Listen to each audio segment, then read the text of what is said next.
Viewers, welcome to ANR studio. ఇక ఊర్ధ్వలోకాల్లో 4వదైనటువంటి మహర్లోకం గురించి తెలుసుకుందాం. మహర్లోకం అంటే నక్షత్రలోకం అని అర్థం.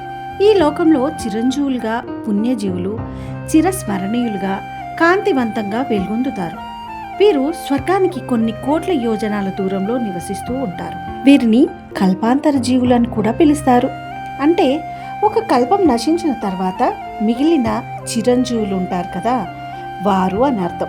మన నక్షత్ర శాస్త్రంలో ఉన్నటువంటి 27 నక్షత్రాలకు సంబంధించిన ఈ మహానుభావులు పుణ్యాత్ములు ఇక్కడే నివసిస్తూ ఉంటారు.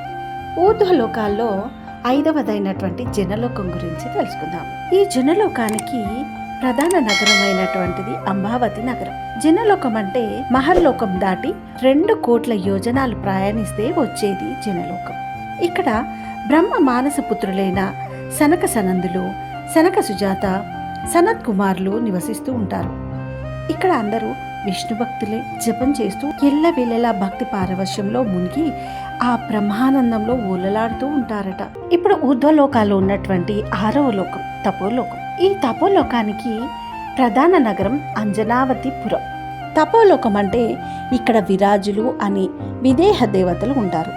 విదేహ దేవతలు అంటే ఏంటి అంటే వీరికి శరీరం ఉండదు, కానీ రూపం అంటే కాంతి రూపంతో విరాజిల్లుతారు. వీరు దివ్య రూపం కలిగి ఉంటారు. దీని ముందైన జనలోకానికి 8 కోట్ల యోజనాల దూరంలో ఉంటుంది ఈ తపోలోకం. వీరు దివ్యాత్మ స్వరూపులు.